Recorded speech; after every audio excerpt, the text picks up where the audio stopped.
program. What you talking about? The program. The program. Get with the program. Everybody clap to this. Say what? Get with the program. It starts now. Hello and welcome to Get With The Program Radio Show. I'm your host, Gary Jones. Now, Get With The Program Radio Show is a multicultural, informative, relevant, and entertaining one-hour weekly show offering you a combination of diverse interviews with questions and comments. And as always, we will act as a positive source of information while we bring awareness to the community. Now, if you want to be a guest on the show, all you have to do is log into www.getwiththeprogram.biz. Shoot me an email, leave me a message. You never know, you may have a conversation that we would love to talk about. Or give me a call at 919-255-2757 or 919-665-1118. Now, today we're going to be joining a conversation with Miss Peggy Tatum. Peggy Tatum is president and CEO of The Connection Place, a small business resource center and publisher of TCP magazine. Now, Peggy's passion is helping people accomplish their visions and dreams by connecting them with the right resources and encouraging them to reach their goal, their God-given potential. Now, TCP magazine, a gospel publication with a focus on music, ministry, and Christian businesses, is the tool that allows her clients to achieve their exposure on both the local and national level. Now, Peggy has accomplished incredible professional goals while promoting the well-being of the community and unselfish assistance to other aspiring entrepreneurs in the community. Now, this individual demonstrates a record of advocacy, showing a spirit of sensitivity and awareness while devoting benevolent and committed service to North Carolina and the Raleigh community at large. Now, through TCP magazine, Peggy has touched the national landscape of the gospel industry, promoting and advancing the careers of countless gospel artists, clergy members, and other industry professionals. From a desire to spread good news, she has made this magazine the premier Christian vehicle of information and accomplishments over the past 18 years. Hello, Peggy Tatum, and welcome to Get With The Program Radio Show. Hello. I'm thinking 18 years. I remember when I was 18 years old. Now we're using that number in a different term. That's a good thing, though. Yeah, it is. Yeah, 18 years. That's a long time into this. It is. You've been doing this for a while. I have.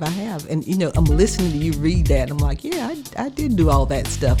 But I don't hold on to all the accolades. I just want to make a difference in the lives of people every day. I want to make this world a better place. And you're doing that. You've been doing it for a while now. Yeah. Wow. Good information. I mean, you're changing lives, and I've often heard that when you're living on this earth and you're doing something for God and you're making changes and you're making a difference in people's lives, your blessings are going to be extended beyond the grave. Yeah, you know what? I was interviewed by someone the other day, and I told them that I was a millionaire in a different way. Everybody's talking about money, six figures and all that. And I said, you know what? I am blessed that I'm married, to my best friend, my partner, Ted. And, he's never hit me in any way. I don't have any type of domestic abuse. It's just a good life, but I don't dwell on millions of dollars, and everybody's focused on that. And it was ladies that I was interviewing with, and they were single. And so, I was trying to tell them it's not always the dollars. It's just satisfaction and having a good life. Being happy. That's all I had to say, right? That's all you had to say. But all that was good, though. That was good because, you have a lot of stuff in that realm of being happy. Happiness comes with all of that you just said. Without all of that, I mean, you have a good partner in your life. That keeps the stress down. So that was a very good conversation you just mentioned. Yes. And I'm always trying to mentor people, too. Wonderful. So, Peggy, tell me about yourself, where you're from, things like that, and family. Okay. All right. I'm a country girl. I grew up in Sampson County. In the springtime, I think about the fields, the dirt fields, freshly plowed fields, and being able to run through the fields with bare feet. and there's only one person that could really understand that before. It was a white lady I used to work with. She could understand that. That's a freedom that you don't know about unless you've done it. But from Sampson County, a little place called Midway, and went to Midway High School, where our class had 77 students in the class. Wow. Wow. In the whole school, you mean, or the graduating class? In my class. Okay, I got you. Yeah, Okay. in graduating class. A wonderful place to grow up and understand what living is about. But I've been in Raleigh for, 43 years. Yeah, 43 years. Came here, went to school at Hardbarger Business College. Oh, yeah, that was over downtown. That was downtown. I Yeah, believe. right down the street. Right. At one time, and then it moved out. But that's what I wanted to be. I wanted to be a secretary. Like you're talking about back in the 70s. And where I came from, there were only a couple of families that went to college. Everybody else either stayed, worked in the manufacturing sector, worked on the farm, but they didn't go away. But I came to school to Hardbarger, and it was a good move. It really was. That was the business college. That was a business college. Right. And only for, 8 months or so, I was advanced, and then I went to work. And listen, Gary, you might not remember this, but back in the 70s when they were bringing us in by the truckload, affirmative action, they had to hire. Right. They had to hire the black folks. And they were just, we were getting job offers from everywhere. So I went to work at Durham Life Insurance Company, worked there for 19 years. And after that, worked in some other insurance. And then I had the opportunity to do some writing for Eugene Brown. Remember Eugene? Absolutely. Yes. Legendary guy. We worked together. Wonderful guy. I had a chance to work with him. He was a wonderful guy. Wow. Yes. He was actually ahead of his time. People don't know it, but he was ahead of his time. Sure was. But he saw the communications I did in the mornings at work with all the employees. And he said, I'm thinking about starting a magazine. Would you like to help? And I said, sure, I'll help you with your dream. All I want to do is raise my kids. But it went from that, helping Eugene with his, to God giving me a vision to do an all gospel magazine. And it's like you say, once you step out into what he's telling you to do, things just work out for the good of those that, just follow his instructions. And once I started the magazine, but I didn't do everything God told me to do. I didn't. I put Peggy in it, and I had some hiccups in the beginning.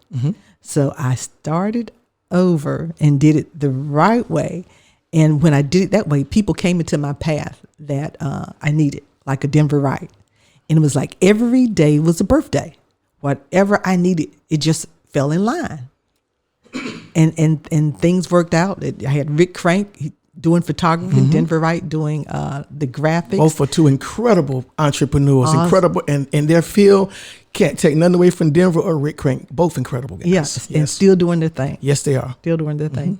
But just started the magazine out, and it worked good. In the very first year, we were right down here downtown at our anniversary with Bishop Millette and Willie Gary. Okay, and Ty Shaw University Tribbett. grad. Ty. Yeah. We went on a tour. I heard you mention Ty Tribbett, the performer. Yes. Okay. This was before he blew way up, or it was during that time? It was at the beginning. At the beginning, okay. At the very beginning. Talented brother. Yeah, we sponsored their lunch and dinner, and we went on tour. Went on a 3-city tour: Raleigh, Philadelphia, and Jacksonville, Florida, with the PDY tour and Bishop Charles Millette. Okay. But it was just a wonderful journey. And when I started the magazine, I put at the very bottom, don't alter the vision, because I saw from where I made the mistake the first time that I got to follow God's plan. So for about 15 years at the very bottom of the magazine, it said, don't alter the vision. But it was subliminal, and you had to look at it right to be able to see what it was, because it was altered in itself.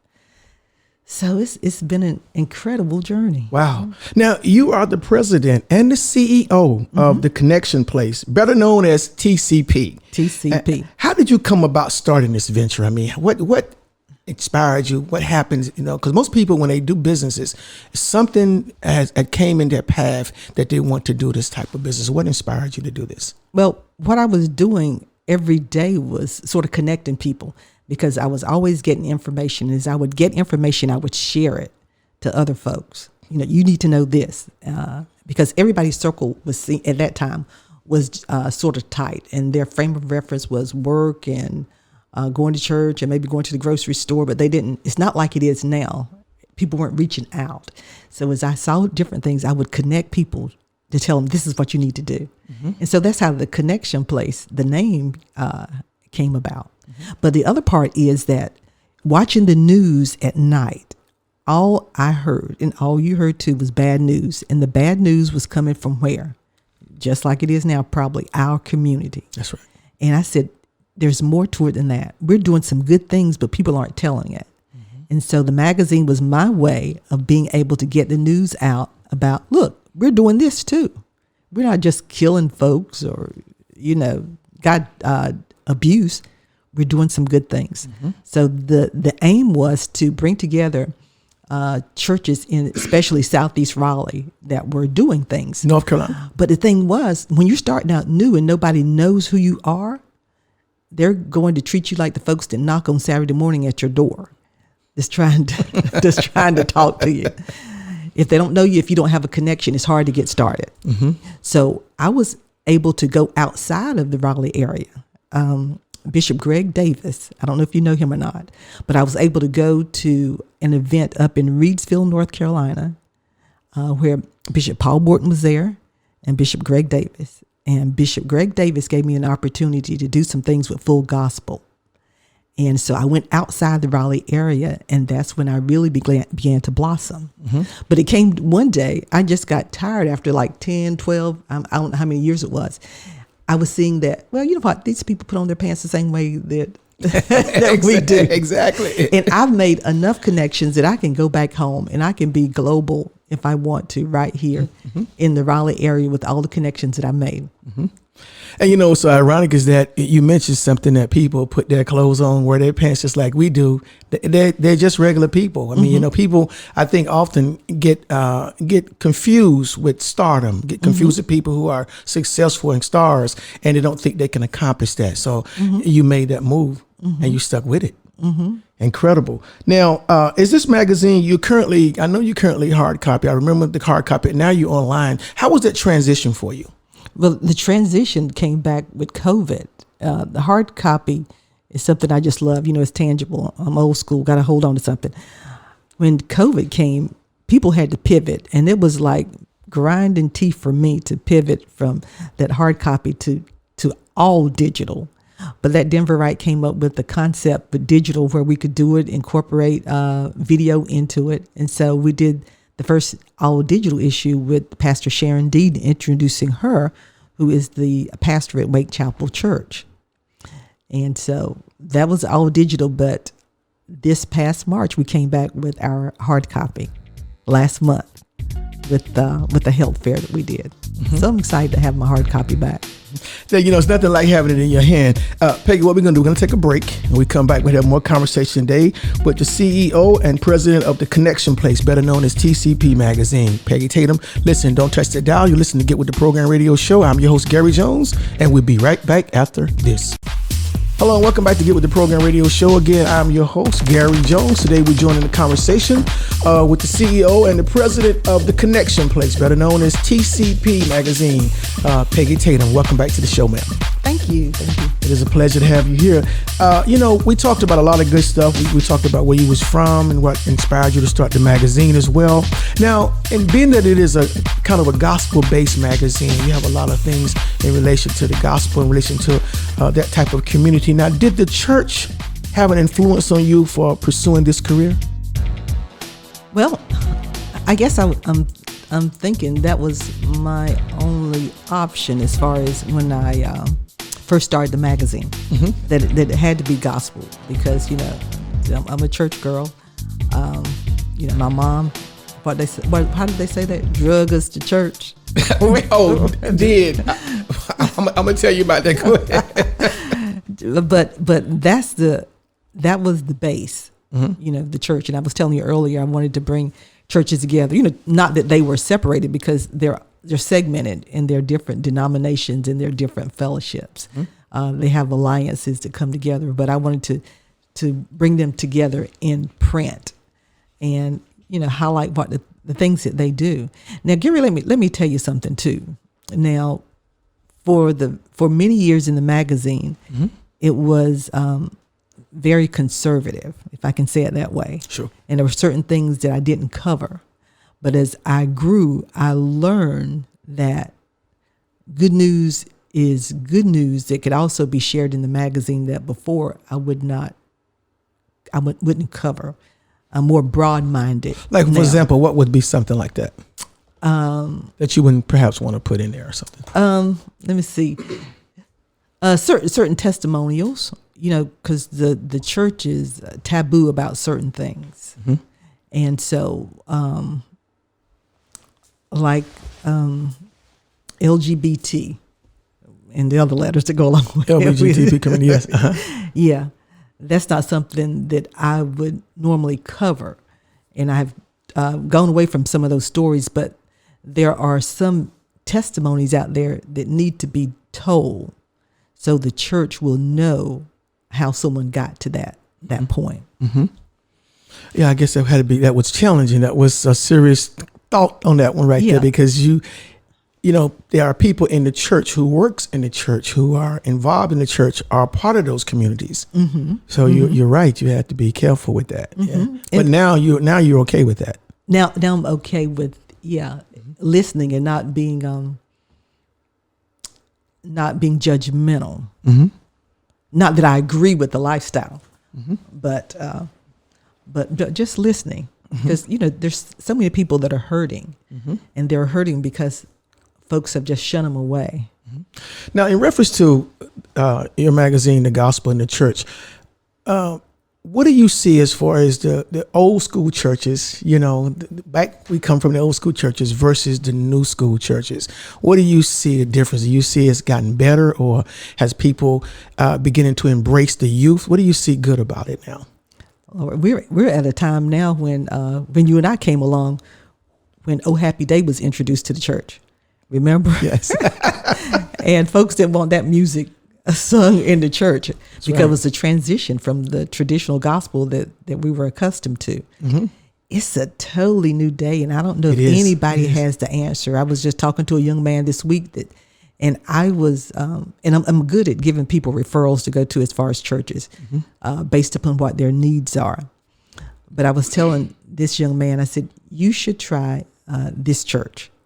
It will be a good fit for you. And I gave him all the reasons why. But later on in the conversation, he said, I was talking with some friends this week, and we decided we don't need to go to church.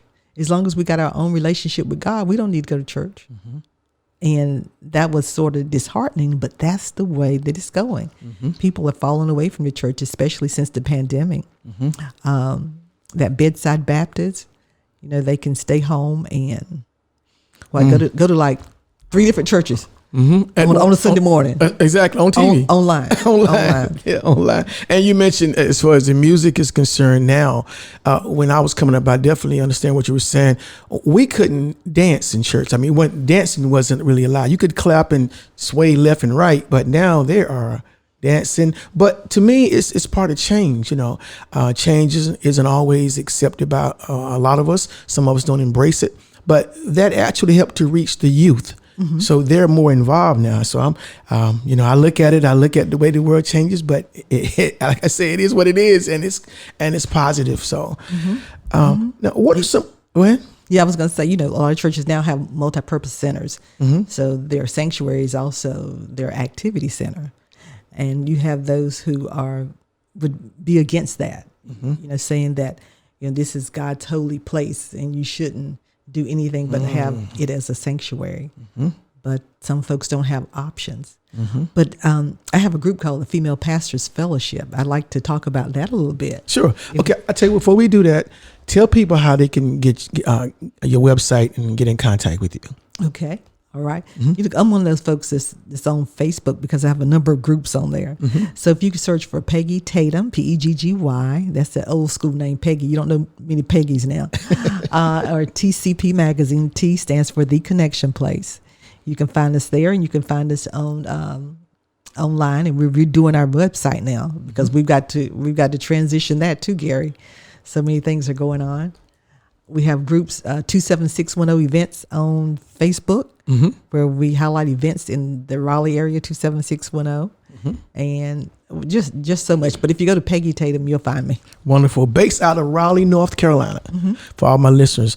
You just mentioned something you want to touch just a second ago. You mentioned something. But what I want to ask you, who are some of your favorite authors when it comes to publications and books and magazines? I'm just trying to get to know Peggy. Who are some of your favorite authors? Let's see. Well, Jacqueline Thomas is one of my favorite because she's a friend of mine. I don't know if you know Jacqueline or not, but she does fiction books. And Jacqueline has, let's see, she's reaching like 100 books in her lifetime. You need to look her up, Jacqueline, JACQUELIN Thomas, and check her out. And I'll be honest with you, I don't do a whole lot of reading of books outside, like the Bible. I have a lot of folks that send me books, and I have folks that read the books for me. So if you're asking me what's my favorite books, I'll just be transparent with you. Well, now, you mentioned something earlier that you wanted to speak about. What was that? That we could rewind just a little bit. Something you mentioned. That was Female Pastors Fellowship. Right. Tell me about that. It started some years ago at, I think, my birthday celebration. And a lot of the folks that were there were ministers and pastors. And we were eating at a restaurant over on Capitol Boulevard, right there on the corner. It's like China something, but it had a perfect place for meeting with all these windows, but they eventually closed. And that was my vision for a meeting place. But I pulled together ladies who are pastors and ministry founders and ones that need mentoring. And we meet, before the pandemic, every other month, we were meeting at Bride Creek Country Club. I would bring them together so they could get away from the norm, get away from their armor bearers, because, everyone's got an armor bearer, get away from their pastors and just come into the surrounding. I would tell them to leave your name at the door. Your title, no, not the name, but leave your title at the door. And we come in with a first name, and we just love on each other. And I would bring resources to them to help them further their ministries. And I'll be honest with you, the original aim was to also get them promoted in TCP magazine, but it ended up that's not really what happened. It became a sisterhood. Oh, it became a sisterhood, and they just love coming together and being away from their normal surroundings. And the purpose of that too, Gary, was because I dealt with so many male pastors that on some occasions they sort of looked at me as their secretary. Can I say that? I said it, yeah. But it's because they always had folks doing stuff for them. And for the same energy that I would give the male pastors, I wanted to give the female pastors, because they are worker bees, and they're the ones that get things done without actually going through a whole lot of hierarchy. You see them, you know how the women in the church are. They're the ones that's feeding everybody, and they're helping out sister so-and-so and the young teen pregnant girl. They're always doing stuff. So I just wanted to bless them in some way. And that's what we do through the Female Pastors Fellowship. And during the pandemic, we would meet on Thursdays for a lunch chat. And we still meet, and we're still doing great things. That's a good thing. Now, I saw that you mentioned you like helping people out. I did see that in your writings. How important is it for the success of your career to help people out, particularly just helping people? How important was that for you? Oh, it was just a norm, and I think it came from my mother. I was the last child growing up. I was the last girl growing up, and I'd see my mother helping people in the community. If somebody was sick, she was cooking and taking them food. Somebody's dying, she's taking food. She was always helping people. And so that was embedded in me. And it's just such a good feeling you get when you help somebody else. When you see that you're blessed and someone else needs help. Gary, what I look at is I want to pay things forward. I have in my mind that I'll live to 90 years old like my mom. And there may come a day when I need some help. And I want people to look and say, oh, that's Miss Peggy. I remember when she helped me. Because I remember when my mom died, the people that would come and say what she had done for them that you would never think that she had done. You didn't think she had the resources to do it when we were younger. How the nephews or nieces or folks would come and say, I remember Miss Rosie did this for me. So I just want to pay things forward so, folks can remember me and not only help me, but help my children. I've seen other mothers that have died and left children. And if anything ever happened to me, I want folks to, look out for my grandkids, my husband, everybody. Exactly. I mean, as I mentioned before, when you give, you receive. As I mentioned, charity extends beyond the grave. Yeah. You know, if you do good here, and people would definitely remember that, they're going to know you. Yeah. I'm almost certain. I can look at you and tell that because you're definitely an icon in the community. Trust me when I tell you. Mm-hmm. Once again, join today in conversation with Miss Peggy Tatum, CEO and president of the Connection Place, better known as TCP Magazine. Now, we're having a wonderful conversation. We're going to take a break. Peggy, when I come back, I want to ask you, what was some of your greatest fears when you first ventured out on doing this project? And what are some of the challenges that you've gone through? All right, listen, you listen to Get With The Program Radio Show. I'm your host, Gary Jones. Don't touch that dial. We'll be right back after this. Hello, welcome back to Get With The Program Radio Show. I'm your host, Gary Jones, and Get With The Program, we are about bringing awareness to the community. That's what we do.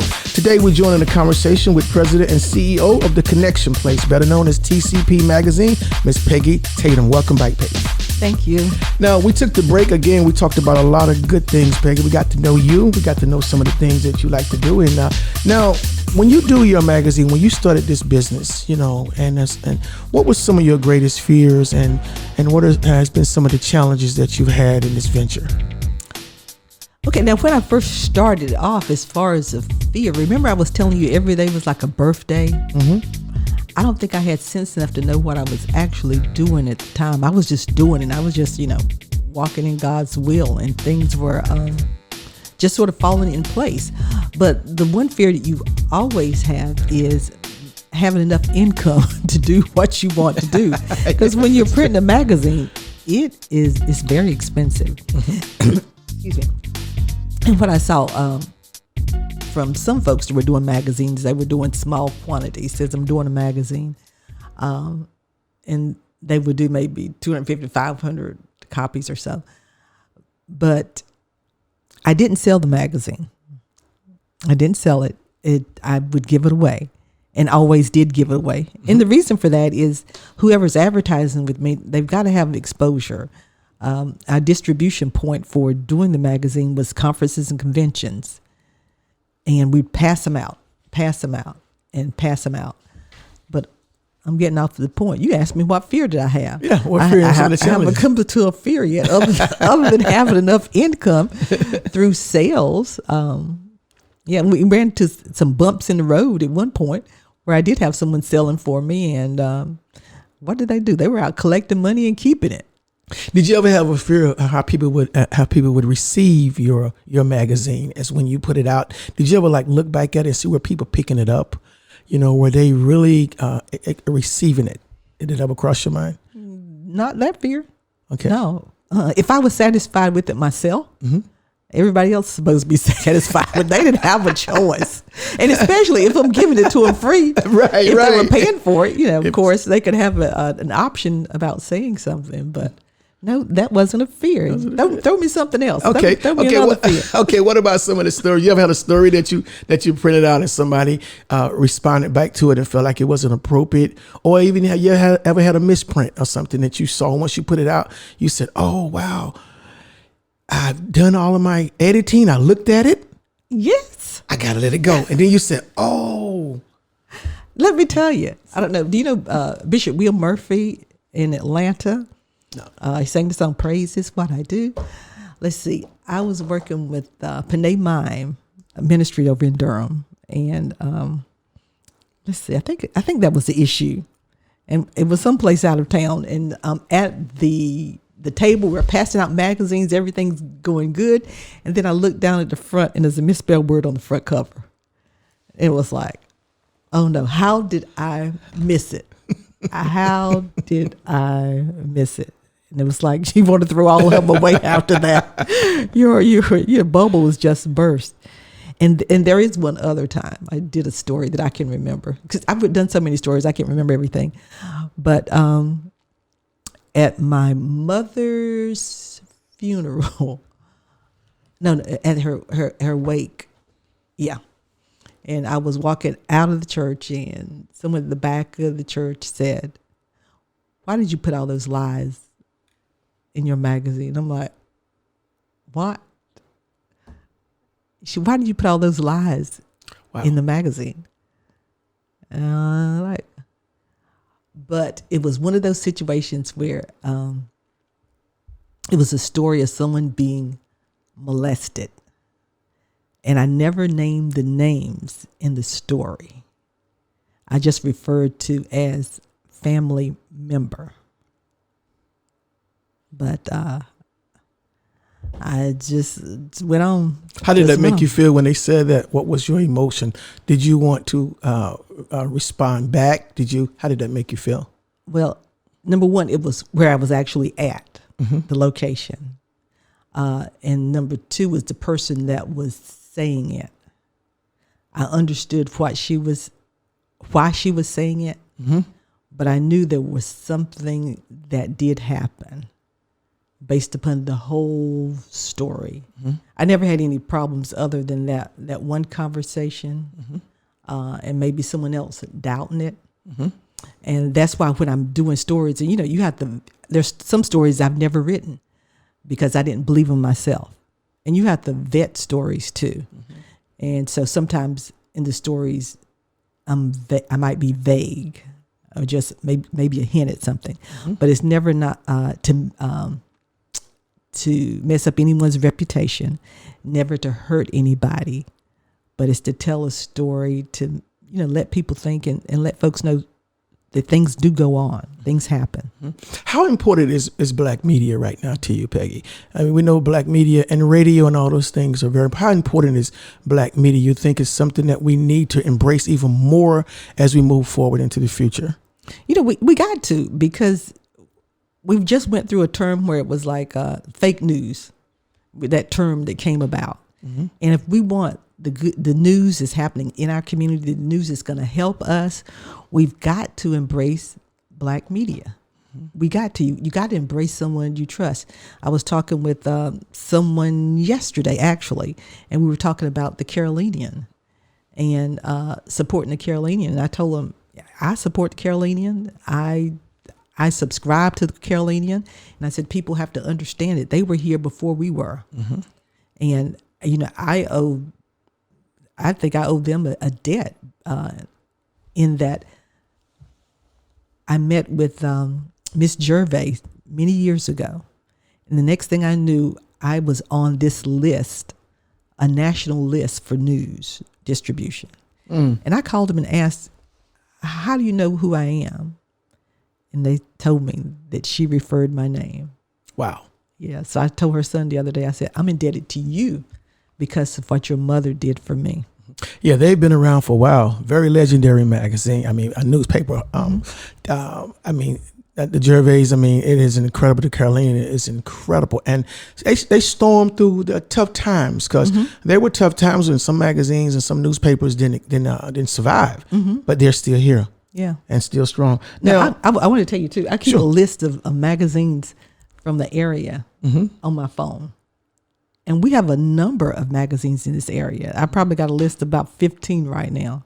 But when I first started, I think the lifespan of a magazine was like 5 years, anywhere from 2 to 5 years. And if you make it after that 5th year, you'll make it. Now, you've been here 18 years. 18 years. And the reason I'm still here is because I tell folks I stayed in my lane. I didn't go beyond what I didn't think I could handle. And I stayed in control of what I did. I was about to ask you that question, and you answered it already. I was going to ask you, what advice would you give someone who wants to start a magazine, wants to start this kind of business? As you gave me some of the answers, anything you want to add to that? Yeah, let me tell you something funny. You want to start a magazine, do my books. Okay, here's a funny story. It might not be funny to you, but I had someone doing my accounting. And of course, when you're doing your accounting, you got to be transparent, and you're providing somebody with all of your resources in your accounting. And the next thing I know, this person that was doing my accounting started the magazine, and she did everything that I told her that what I wanted to do, what my goal was in the future. And that early on, the goal was, you build your company, your mailing list, you do all this stuff, and then you sell it to a larger publication. This child did everything I did, started one, within 5 years, she just excelled. And this wasn't anybody from our community. This was somebody outside our community that did it. So, you have to be careful what you're sharing in that respect when you've got personal data. Right, because that is important, because you can. I mean, that even comes to ideas. Your strategies. You have to be careful, and that was it. You have to be careful. I gave her my strategy. What my 5-year plan was. She took it, ran with it, and then she later came on and she told me, "I love what you do. I copy everything you do." And I said, "You do it well." Wow, you do it and well. that has happened to me several times in ventures that I've done. That happens. You can work with people. They share your ideas. You share your ideas. They take the idea. But the thing about it is, what I find when I run across people like that, I've always been told by my mother and my grandmother, no matter what happens to you, nobody can execute your idea like you can. The execution is the process. You can steal my notes, you can take my dreams, but you won't be able to execute like me, because this is the brain I have here. So I always keep that in mind. Now, I ain't mad at her. I ain't be mad at her. I got to keep living. Now, we talked about the Carolinian as a magazine a little bit earlier, and that is a family business, and they've been around quite some time now. I do want to ask you, what has your journey been like for you and your family? I mean, how do you balance that? Coming when you first started, it was a balancing process, I'm sure. Because you sometimes, if you're like me or like anybody, I know that in this business, there may be times you may go in your room and you're putting together the magazine, and it's not always a happy time at the time, so it takes energy. But what we're going to do before we get to the answer there, I'm going to take another break, and we come back, we're going to find out, how do you balance that? How did you balance when we started? Once again, we're joining conversation today with President and CEO of The Connection Place, better known as TCP Magazine, Miss Peggy Tatum. Listen, we're going to take a break. Don't touch that dial. We'll be right back after this. Hello and welcome back to Get With The Program radio show. Again, I'm your host, Gary Jones. Now, as I always say, we are about bringing awareness to the community. That's exactly what we do. Joining conversation today with President and CEO of The Connection Place, better known as the TCP Magazine. Wonderful conversation, man. I'm enjoying every minute of it with Miss Peggy Tatum. Welcome back to the show. Thank you. All right, now before we took the break, Peggy, we talked about a lot of good things, and as you mentioned, I pull answers out of people sometimes. You had me laughing at that. You said I got you saying things that you wasn't expecting to say, but that's a good thing. Yeah, you already got me sign this paper too. There we go. What I want to ask you before we took the break, I mentioned to you, during this journey, because when you started, you've been in this 18 years now. And that's a lot of time, a lot of work. And it comes with any business, finding stories, printing the magazine, finding a printer. Sometimes the printer may be late, all kinds of things, and getting them out. Putting them out. I'm sure you did some of that groundwork when you first started yourself. How did you balance that with your husband, your family? How did you balance that? What was the challenges with that? Gary, when I first told my husband the vision for TCP Magazine, he could see it better than I could. And he came behind me. And I was telling you about my husband a little bit, but he's also quiet. He doesn't do a whole lot of talking. But he came behind me and he whispered, "Are you going to remember me when you blow up?" And I just sort of thought about that. He could see it better than I could. I'm just rattling off in the mouth, but he could see it. And I said, "Sure, you're going to be right along with me." And so we decided that he would build the website. So he built the first website that we had, and that made him a part of it. But all along the journey, he would watch me and see what I was doing. And whenever I needed something, he would supply it. And because of him, I was able to do the magazine and, rely on him when I was running short on anything. I'd go in his pocket. But I made sure that whenever I was recognized for something, that he was right there with me.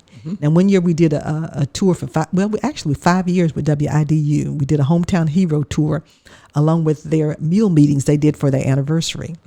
And we would recognize hometown heroes, and we'd go on stage. And I remember one year there were about 10,000 people there at the Coliseum down in Fayetteville. But whenever I was on stage, I had him with me. There's a picture with him right behind me. Now, and I'm just talking about my husband right now. But I always made sure that that he was a part of what I did. He didn't have to say nothing, but he was a part. And for the children, of course, they were already grown, but I wanted them to eventually be a part of TCP or take the mail and run. But they ain't interested. My oldest son does his own thing with HBCU game day. The middle son, he was into basketball, and this wasn't his thing. I was hoping maybe one day he would take it and do a hip hop version. And my daughter, she's like, "Mama, you be gone too long." And them long hours putting those stories, laying it out and all that, yeah. But I was blessed with other folks surrounding me who knew the value of TCP and did stories like right now during the pandemic. Edith Berry, she does an excellent job with the not hip hop. Why am I saying hip hop? The arts. And Edith's all over the place pushing TCP magazine.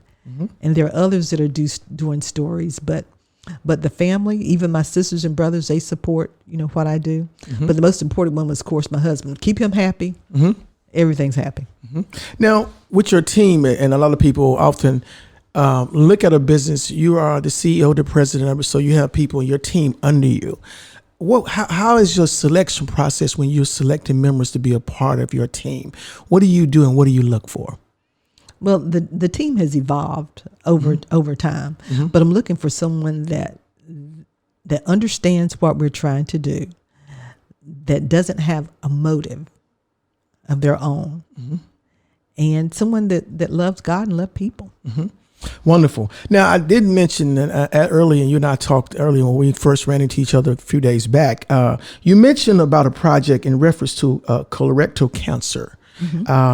And to forget, I forgot to mention that, of course, March was a colon cancer awareness month. So that's a very serious thing, particularly in the African American community. And we got to highlight the importance of it. Basically, March month is to highlight the importance of screening for the colorectal cancer, as well as to promote healthy lifestyle habits that can decrease a person's risk for developing cancer of the colon, rectum, and anus. So that is a very serious situation for all people to understand what this is about. So what is your connection with that situation right now? Boy, you be doing your homework, don't you? Yeah. Let me tell you, Gary, you know how us folks like our anniversaries. And so TCP would do an anniversary of every year. And it was in March. In March of 2020, we had to stop our anniversary. I'm getting to the point now. We had to stop our anniversary. And I was looking forward to the day we could come back and do another TCP anniversary. But I'm sitting home minding my own business during COVID. And there's somebody across town praying, looking for somebody to help them with something. They're praying to God, Lord, send me somebody. And that's Amanda Mandy. And Amanda works with Duke University. She went on a rant on Facebook. I call it a rant about colorectal cancer awareness. It was when Chadwick Boseman died, Natalie Desselle Reid died, and Greg Leaks died, all of colon cancer. And she sees all of this stuff over at Duke, and she says it can be prevented. We have got to talk to our black folks and tell them they've got to change their habits. And so she went to her managers and said, we got to do something. They said, well, Amanda, there's a grant out there where we're looking to partner with a community partner. And so Amanda's saying, well, I belong to this group called the Female Pastors Fellowship. I think they would be good community partners. I invited her on our show, not our show, but our lunch chat.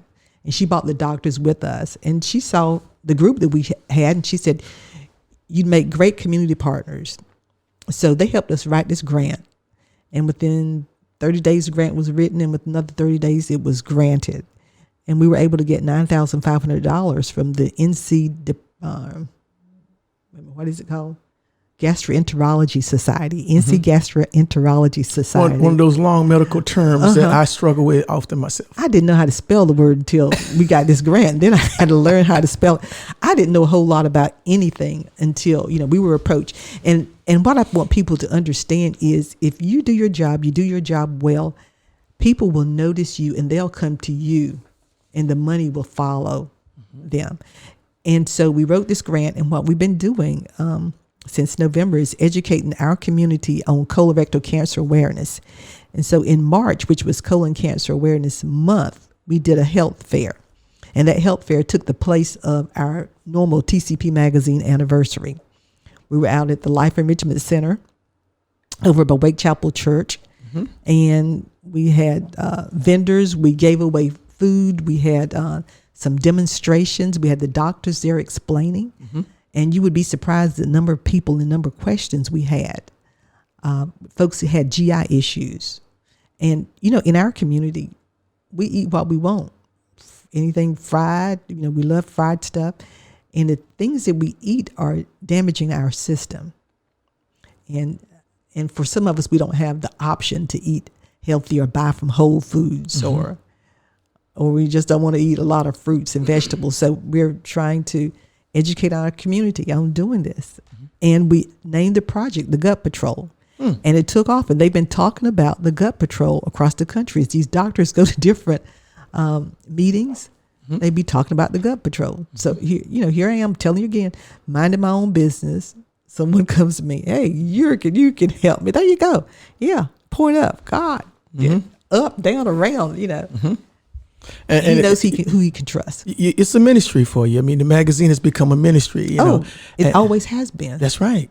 Always has been. And even with the radio show here with me, I bring awareness to the community. I'm about bringing awareness to the community. And this is what you're talking about, that colon cancer and the gut and all of that. What you put in your system is what you get out. And you're right. And we as African Americans, black folks, I say, we eat a lot of stuff. We're getting better, though. We getting, some of us are getting better, and you can see it. And some people, you can look at them and you can look at their skin, you can look at their weight, you can look at how they talk, how they sleep.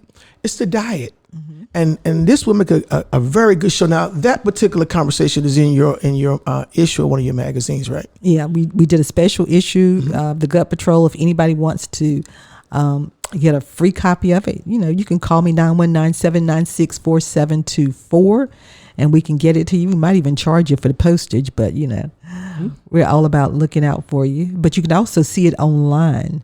It's under issue issuu.com/TCP magazine. You can find it there and the other issues of the magazine that we have done. But we all need to seriously think about what we put into our bodies. We really do. And it's not easy, especially when it comes to sweets. We had we had someone come from Atlanta, Georgia to speak with us. And she said the only difference between sugar and cocaine is that sugar is free, or sugar is not a drug or something like that. But you get what we're saying. Yes, I do. Yes. But sugar and cocaine, both of them are damaging. Wow. To your bodies. I do hear a lot about the sugar part. I hear a lot about, once again, to get this information, she just mentioned her number, 919-796-4724, 919-796-4724. And you can get information from Miss Peggy Tatum about wonderful things in her magazine, online issues. Man, this has been a wonderful show, Peggy. Well, thank you so much. You're such a blessing to me. Oh man, you're a blessing to me. We've been, for my listening audience, we have been working on getting Peggy here on the show for a while, and our schedules just didn't correlate at the time, but we were able to run into each other at a prior event, and bam, just how God works. And it's like in an instant, he can make things happen. All right. So Peggy, once again, any last minute things you would love to say to these young people who, again, have dreams of doing work such as yourself, making a change into the community? Okay. Look, there's nothing that you can't do. We have all the resources available now that I didn't have when I first started. But whatever it is you're doing, make sure it's your passion and not someone else's passion. Make sure it's your dream and not someone else's dream. Don't try to take anyone's idea. But even whatever you do, if someone is doing whatever else you're doing, God has enough people on this planet to supply all of our needs. Wow, wonderful. Once again, thank you so much, Miss Peggy Tatum, President and CEO of the Connection Place, better known as TCP Magazine. You gotta reach out. Peggy, thank you again for joining me. Once again, you're listening to Get With The Program Radio Show. I'm host Gary Jones. As I always say, we bring awareness to the community. But like as I always say, keep your head up, think positive, and always remember to Get with the program. What you talking about? The program. The program. Get with the to this. Say what?